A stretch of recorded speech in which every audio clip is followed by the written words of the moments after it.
Randy here at Westover Recreation Center. Today we're going to create homemade Play-Doh. What you're going to need is cornstarch and conditioner. We've already had 2 cups of our cornstarch added, and then we're going to add some of our conditioner.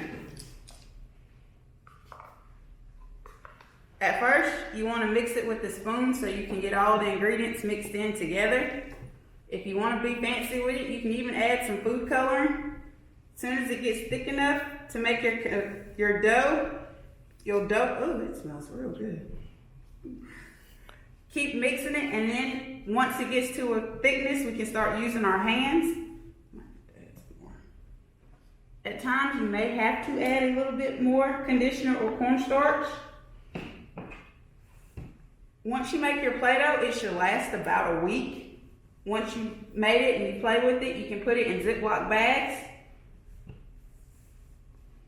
Now here's the fun part, guys. You get to play with it and mix it and keep it going.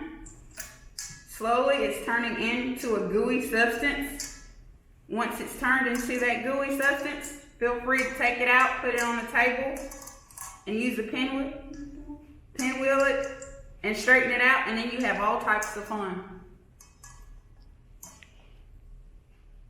We've added a little bit more conditioner, and if you like it, like we did, we've got scented conditioner, which makes it smell really good. You'll keep mixing. Once you get to a certain substance, it'll get gooey. And then it's done.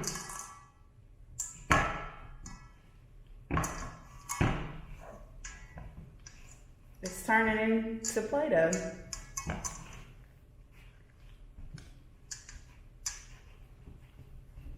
It's getting harder and thicker. And eventually, look how it's thickening up. We're using our hand.